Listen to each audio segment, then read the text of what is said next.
జై Sriram. Four sites TV అందిస్తున్నటువంటి ఈ ప్రత్యేక కార్యక్రమానికి స్వాగతం పలుకుతున్నాను. ఈరోజు ఒక అఖండమైన, అద్భుతమైన, అతి గొప్ప చారిత్రాత్మకమైనటువంటి రోజుగా భావిస్తున్నాం.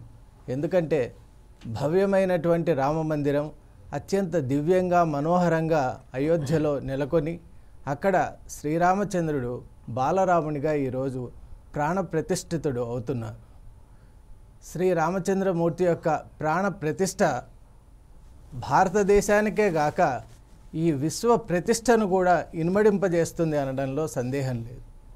ఈ విషయంలో మనతో చర్చించడానికి స్టూడియోలో ఉన్నారు విహెచ్పి స్టేట్ జాయింట్ సెక్రటరీ గారు డాక్టర్ రావినూతల శశిధర్ గారు. వారిని ఆహ్వానిస్తున్నారు. నమస్కారం. జై శ్రీరామ్. అలాగే ప్రముఖ ఆధ్యాత్మిక చింతనాపరులు, అలాగే పాలిటిక్స్లో కూడా విశేషమైనటువంటి అనుభవం ఉన్న మన ఆప్తులు, మిత్రులు డాక్టర్ ఏఎస్ రావు గారిని సాదరంగా ఈ చర్చకు ఆహ్వానిస్తారు. నమస్కారం. ముందుగా డాక్టర్ శశిధర్ గారు ఈరోజు ఈ కార్యక్రమం యొక్క ఔచిత్యాన్ని మనకు తెలియజేస్తారు. జగమంతా రామమయం. రాము కేవలం భారతదేశంలో ఉన్నటువంటి 6,54,000 పైచిల్కు గ్రామాలనే కాకుండా యావత్ ప్రపంచం ఇవల్ల రామనామంతో మారుమోగిపోతాం. ఎప్పుడెప్పుడు మరి కాసేపట్లో జరగబోయేటువంటి ఆ ప్రాణ ప్రతిష్ఠ మహోత్సవాన్ని ఈ తరంలో మాకు అదృష్టం కలిగింది, ఈ కళ్ళతోటి చూసే అదృష్టం మాకు కలిగింది, ఈ జన్మకు మాకు అదృష్టం కలిగిందని యావత్ ప్రపంచమంతా కూడా ఎదురు చూస్తూ ఉన్నారు. రాముడు నిత్యం సత్యం, రాముడు ఆశయం ఆదర్శం, రాముడు పోరాటం పరాక్రమ. అందుకే అయోధ్యలో రామమందిరం నిర్మాణం కోసం ఈ జాతి సుదీర్ఘమైనటువంటి పోరాటాలు చేసింది. ఈ రోజున అయోధ్యలో ప్రాణప్రతిష్ఠ కాబోతుంది కేవలం ఒక విగ్రహం కాదు, అది భారతీయ ఆత్మ మళ్ళీ పునఃప్రతిష్ఠ కాబోతుంది. అద్భుతం. ఈ దేశం లోపల చాలా అద్భుతం. భారతీయ జాతీయ పునర్నిర్మాణం అనేటువంటి ఒక యజ్ఞం లోపల ఒక అడుగు ఈరోజు ముందుకు పడింది.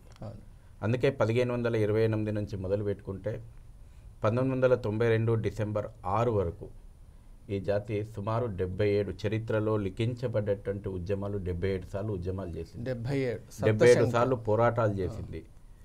సుమారు 4.5 లక్షల మంది రామభక్తులు బలిదానం చేసిండ్రు. గురు గోవింద్ మహారాజు కూడా ఆనాడు ఔరంగజేబ్ తోటి యుద్ధం చేసిండు అయోధ్యలో భవ్య రామ మందిరం పునర్నిర్మాణం కోసం. స్వయంగా శ్రీరామచంద్రుడు 134 సంవత్సరాల న్యాయ పోరాటం చేసిండు. 1885 లోపల ఫైజాబాద్ లోపల మొట్టమొదటిసారి సివిల్ కోర్టు లోపల సూట్ ఫైల్ అయితే తన యొక్క జన్మభూమి లోపల ఒక మందిర నిర్మాణం కోసం స్వయంగా రాముడే, రామ్లల్లానే ఈ దేశం లోపల 134 సంవత్సరాల న్యాయ పోరాటం చేసిండు.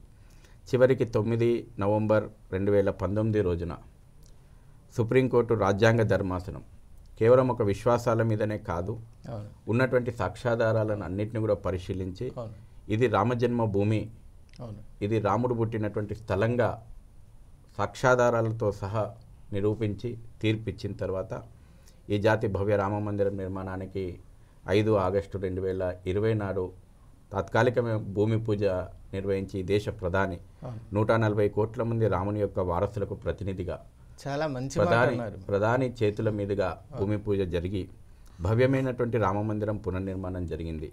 శ్రీ రామ జన్మభూమి తీర్థక్షేత్ర ట్రస్టు ఈ యొక్క భవ్య రామమందిర నిర్మాణం లోపల ఈ దేశంలో ఉన్నటువంటి ప్రతి కుటుంబాన్ని భాగస్వామ్యం చేయాలని పిలుపునిచ్చింది. అందుకే 2 సంవత్సరాల క్రితం రామమందిరం యొక్క మందిరం కోసం నిధిని సమర్పించాలనంటే ఈ దేశంలో ఉన్నటువంటి ప్రతి ఇల్లు, పూరి గుడిసె నుంచి మొదలు పెట్టుకుంటే రాష్ట్రపతి భవన్ వరకు రామమందిరం కోసం నిధిని సమర్పించడం, ఆ యొక్క సమర్పించబడ్డటువంటి నిధితోటి ఇవాళ భవ్య రామ మందిరం యొక్క నిర్మాణం పూర్తయింది. ఈ రోజున 22 జనవరి మరి కాసేపటి లోపల భవ్య రామ మందిరం యొక్క ప్రాణప్రతిష్ఠ జరగబోతూ ఉంది. ఒకనాడు రాముని శిలలు గ్రామ గ్రామానికి తిరిగి ఈ యొక్క మందిరం యొక్క స్వాభిమాన ఉద్యమాన్ని ఉవ్వెత్తున దేశవ్యాప్తంగా తీసుకెళ్ళినాయి. రామ జ్యోతులు ఊరూరు తిరిగినాయి, రామ పాదుకలు తిరిగినాయి. అన్ని గ్రామాలు కరసేవ రూపం లోపల అయోధ్య వైపు దారి తీసినటువంటి నాటి రోజులు స్మరించుకోవాల్సిన అవసరం ఉంది. ఈనాడు రామ అక్షతలు అయోధ్య నుంచి ప్రతి గ్రామానికి వచ్చినాయి. ఈరోజు మనందరం కూడా అక్కడ తాత్కాలికంగా 7,000 మంది ప్రత్యక్షంగా పాల్గొంటుండొచ్చు కానీ ఈ దేశంలో ఉన్నటువంటి ప్రతి కుటుంబానికి రాముని ఆశీర్వాదం అక్షతల రూపంలో వచ్చింది. ట్రస్ట్ అందరికి కూడా అక్షతలు పంచింది. ఇవాళ రాముల వారు మనందరినీ ఆశీర్వదించబోతా ఉన్నాడు. ఈ దేశ చరిత్ర సువర్ణాక్షరాలతోటి లిఖించడానికి మొదటి పేజీ మళ్ళీ మనం ప్రారంభించుకుంటున్నాం. అయోధ్య రామ మందిరం తర్వాత ఈ దేశం యొక్క స్వాభిమాన మందిరం అది, ఈ దేశం యొక్క స్ఫూర్తిదాయకమైనటువంటి మందిరం అది, ఈ దేశం యొక్క ప్రేరణాదాయకమైనటువంటి మందిరం అది. భవిష్యత్తు లోపల ఈ జాతిని మళ్ళీ భారత్ను విశ్వగురువుగా చేయడానికి ప్రేరణ ఇచ్చేటువంటి మందిరంగా అయోధ్య రామ మందిరం స్వాభిమాన మందిరం, ప్రేరణాదాయక మందిరంగా ఉండబోతుంది. చాలా చక్కగా చెప్పారు. ఇది నిజంగా కూడా స్వాభిమానికమైనటువంటి సందర్భమే. అలాగే ఈ సందర్భంలో ఒకటి అనిపిస్తుంది, రామ మందిరం అనేది ఒక చారిత్రాత్మకమైనటువంటి ఘట్టం. ఇది నిజంగా చరిత్ర మీద ఆధారితమైనటువంటి ఒక ఘట్టంగా మనం భావించాలి. ఎందుకంటే ఈనాడు మనం చూస్తే నాకు అనేక మంది మిత్రులు ఉన్నారు. వారిలో అనేక మతాలకు కానీ సంప్రదాయాలకు కానీ చెందినవారు కూడా ఉన్నారు. వారంతా కూడా ఈరోజు మనం ఎలా సంతోషపడుతున్నామో వాళ్ళు కూడా ఆనందాన్ని వ్యక్తం చేస్తున్నారు. అయితే కొంతమంది కొన్ని వర్గాలకు చెందిన అధినాయకులు మాత్రం వారి మనసులో ఏముందో నిజంగా మనకు తెలియదు, కానీ ఈ విషయంపై అసంతృప్తిని లేదా దీనికి సంబంధించినటువంటి వ్యతిరేకమైనటువంటి వ్యాఖ్యలు చేస్తున్నారు. అది నిజంగా దురదృష్టకరం అయినా కూడా ఇటువంటి వ్యాఖ్యలు చేయటం వెనక వాళ్లకు ఉన్నటువంటి నేపథ్యం ఏమిటో ఇప్పుడు డాక్టర్ ఏఎస్ రావు గారి ద్వారా మనం తెలుసుకుందాం. 4TV 4 సైడ్స్ ప్రేక్షకులందరూ కూడా నమస్కారం, శుభాకాంక్షలు చెప్తూ చాలా ఈనాడు ఒక భవ్యమైనటువంటి కార్యక్రమం, అద్భుతమైనటువంటి కార్యక్రమం. అబ్సల్యూట్లీ రాముని యొక్క విగ్రహ ప్రాణ ప్రతిష్ఠ అంటే ఎన్నో దశాబ్దాల కాలం నుంచి ఎదురు చూస్తున్నటువంటి ఇదొకటి ఈ యొక్క కార్యక్రమం. నా మిత్రులు నిన్న ఇండోనేషియాకి వెళ్ళారు. ఇండోనేషియాలో గతంలో వాజ్పేయి గారు కూడా ఒక ప్రసంగంలో చెప్పారనమాట. అక్కడికి వెళ్ళినప్పుడు నెల పైగా రామలీల అక్కడ ప్రదర్శన జరుగుతుంది. అదే కాకుండా అక్కడ రాజుని రామన్ పిలవడం జరుగుతుంది, రాజధాని అయోధ్యగా పిలవడం జరుగుతుంది. వాళ్ళు భారతదేశంకి వచ్చినప్పుడు ఈ యొక్క వివాదాలన్నీ చూసి మేము ఇక్కడ రాముని అంతా గొప్పగా కొలుచుకుంటాము, రాముడు పుట్టినటువంటి దేశంలో రాముని యొక్క ఖ్యాతి ఒక ఊహించలేకుండా ఉంటుంది, భవ్యంగా ఉంటుందని ఆలోచించాము. కానీ ఇక్కడ రామునికే వ్యతిరేక పవనాలు ఇక్కడ ఉన్నటువంటి పరిస్థితి ఆశ్చర్యజగితం అని చెప్పేసి వాళ్ళు ఆశ్చర్యపోయినటువంటి విషయం వాజ్పేయి గారు చెప్పారు ఆ రోజు. ఈరోజు ఇండోనేషియాలో నిన్న మా మిత్రుడు అక్కడి నుంచి ఫోన్ చేశాడు. They are so happy, they felt so happy. ఇన్నాళ్లకు మేము కూడా ఒక ముస్లిం దేశంగా, ఒక ఇస్లామిక్ కంట్రీగా ఉన్నటువంటి ఇండోనేషియాలో సైతం ఆదరించేటువంటి ఒక మహాపురుషునికి న్యాయం జరుగుతుంది. అంటే ఆ మహాపురుషుని న్యాయం చేసేంత వాళ్ళ మనం కాదు, కానీ ఆ మహాపురుషుని యొక్క పేరుకు న్యాయం జరుగుతుంది. అబ్సల్యూట్లీ ఆయనకు న్యాయం చేసేంత వ్యక్తి లోపల కాదు, కానీ ఆయన పేరుకు, ఆయన కీర్తికి న్యాయం జరుగుతుంది ఈరోజు. అది కూడా ఇంతకుముందు అనేక డెడివేట్లను చెప్పాను. ఎప్పుడెప్పుడైతే ధర్మం సన్నగిలుతుందో అప్పుడు ఒక అద్భుతమైనటువంటి విభూతులు అవతారం తీసుకోవడం ఆనవాయితీగా ఆ రోజు భగవద్గీతలో కూడా శ్రీకృష్ణుడు చెప్పారు. యదా యదా హి ధర్మస్య గ్లానిర్భవతి భారతం అభ్యుత్థానమధర్మస్యం తదాత్మానం సృజామి. అప్పుడు ఎప్పుడైతే ఈ యొక్క ధర్మం పైన అధర్మం విజయం ఆల్మోస్ట్ ఆల్ అయిపోయిన పరిస్థితిలో, విజయం అయిపోతున్నట్టు ధర్మం మొత్తం ఓడిపోయే పరిస్థితిలో ధర్మాన్ని మనం విజయపథంలో నడిపించడానికి విభూతులు ఆవిష్కరిస్తారు. ఆనాడు శివాజీ మహారాజ్ కానివ్వండి, భక్త తుకారాం కానివ్వండి, గురునానక్ కానివ్వండి, ఈనాడు నేను ఓపెన్గా చెప్తున్నాను నరేంద్ర మోదీ గారు ఈజ్ నన్ అదర్ దెన్ వీర్ హనుమాన్ ఒక అవతారం అని చెప్పి ఈజ్ మా పర్సనల్ పర్సెప్షన్. ఎందుకంటే అలాంటి ఒక వ్యక్తి ఈరోజు చూడండి, భారతదేశ రాజకీయ చరిత్రలో కూడా చూసినా కానీ ఆయన ఫస్ట్ టైం మొదటిసారి అసెంబ్లీలో అడుగుపెట్టిన ముఖ్యమంత్రి కానీ, మొదటిసారి పార్లమెంట్లో అడుగుపెట్టింది కూడా ఒక ప్రైమ్ మినిస్టర్ కానీ. ఇది ఈ యొక్క భారత రాజకీయ వ్యవస్థలో కూడా ఇది ఒక హిస్టరీ, ఒక మైలురాయిగా. అలాంటి ఒక చరిష్మ కలిగినటువంటి వ్యక్తి మా స్వాతంత్రం రాకముందు కానీ స్వాతంత్రం వచ్చినప్పటి నుంచి ఇప్పటి వరకు అలాంటి వ్యక్తి ఎవరు లేరు. ఆయనతో ఈరోజు నరేంద్ర మోదీ గారి యొక్క నోటి నుంచి వచ్చినటువంటి ప్రతి వాక్యం కూడా గత సంవత్సరం కాలం 2 సంవత్సరాల కాలం నుంచి ఆయన చూడండి మనం గమనిస్తే ఏది కూడా అనవసరంగా ఆయన నోటి నుంచి మాట్లాడడం స్టాప్, ఆల్మోస్ట్ స్టాప్ అయిపోయింది. ఆయన ఎప్పుడు కూడా మాట్లాడడం లేదు. ఆయన నోటి నుంచి మాట వినాలంటే అది నోటి నుంచి వచ్చిన ప్రతి వాక్యం కూడా అది ఒక శాసనంగా మారిపోతుంది. ఆయన ఒక తేజస్సు అన్కంపేరబుల్. ఆయన పక్కకు కూడా ఏ యొక్క నాయకుడు కానీ ఏ యొక్క వ్యక్తి కానీ నిల్చున్న స్థాయి లేకుండా ఈరోజు ఉంది. ఎందుకంటే ఒక డివైన్ పవర్ అనేది ఆయన లోపల వచ్చేసింది. Only because of the divine power. మీరు చూడండి బద్రీనాథ్ టెంపుల్ ఏ విధంగా ఆవిష్కారం రినోవేట్ చేశారు. కాశీ చూడండి, కాశీకి ఒకప్పుడు మనం వెళ్తుంటే మొత్తం ఇరుకైన సందులలో ఆ యొక్క దేవతామూర్తుల విగ్రహాలు మధ్యలో గోడలలో కనిపించేది, మనకు కనిపించేది. ఆ గోడల పైనుంచి మనకు గోడలు కట్టి అక్కడ వాళ్ళు జీవనం కొనసాగిస్తున్నారు హిందూయేతరులు. దాన్ని చూసుకుంటూ కూడా మన తల కిందికి దించుకొని ఆ శివుని దర్శించుకొని వచ్చేవాళ్ళం.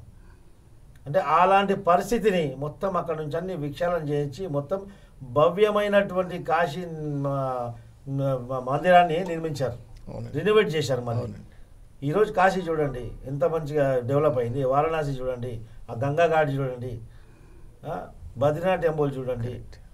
అదే కాకుండా దేశ రక్షణ విషయంగా ఆలోచిస్తే ఆర్టికల్ 370 ఎంత బ్లండర్. అలాంటి బ్లండర్స్ని రిమూవ్ చేసి ఈ యొక్క భారతదేశం యొక్క ఔన్నత్యాన్ని, భారతదేశం యొక్క చరిత్రని, భారతదేశం యొక్క మూలాన్ని కాపాడే దిశగా ఒక విభూతిలాగా మన భారతదేశానికి is a gift to our nation అని చెప్పేసి అనుకుంటున్నాను.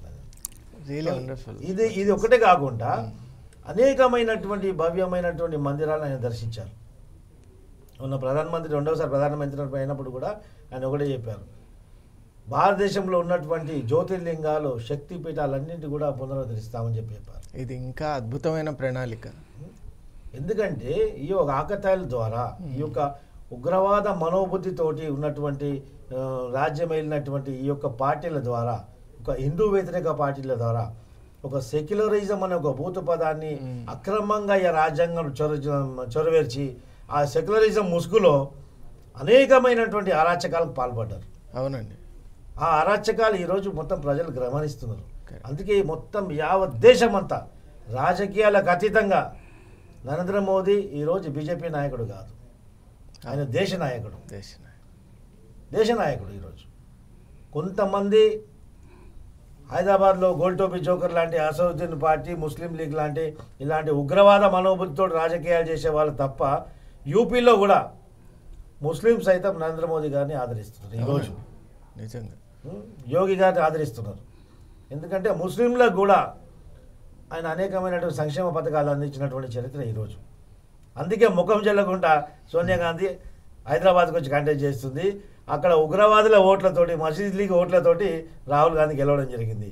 ఈ యొక్క కాంగ్రెస్ పార్టీ నేను ఎందుకంటున్నానంటే, హిందూ వ్యతిరేక పార్టీ ఎందుకంటున్నానంటే, మొన్న ఆయన భారత్ జోడో చేశాడో తోడో చేశాడో ఏం చేశాడో భారత్ జోడో యాత్ర అని చెప్పేసి కన్యాకుమారి నుంచి స్టార్ట్ చేశారు. కన్యాకుమారి స్టార్ట్ చేస్తే యావత్ భారత యువకులందరికీ కూడా ఆదర్శప్రాయమైనటువంటి వివేకానందుడి యొక్క స్మారకాన్ని, ఆయన వివేకానందుడి విగ్రహాన్ని దర్శించకుండా అక్కడి నుంచి ఆయనను విస్మరించి నువ్వు భారతీయ జోడో యాత్ర చేశావు.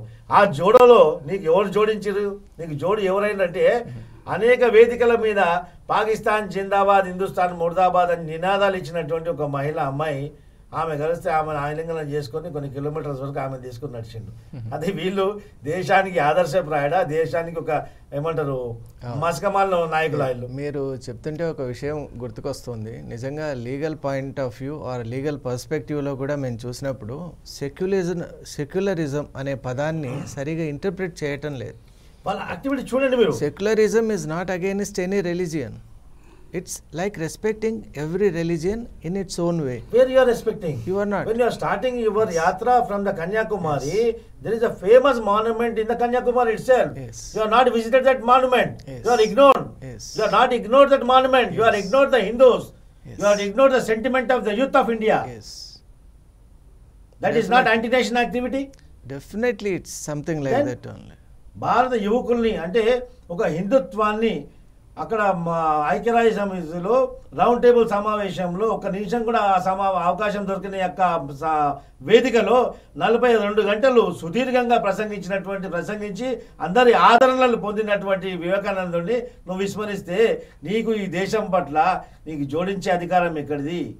కరెక్ట్. నువ్వు తోడించే అధికారంతో వచ్చినావు. It is not Bharat Jodo Yatra, it was the తోడో యాత్ర.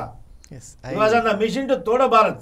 Correct. I agree with you doctor గారు. అండ్ ఈ చర్చ కొనసాగే ముందు ఒక చిన్న విరామం తీసుకుందాం. విరామం తర్వాతే చర్చ కొనసాగుతుంది.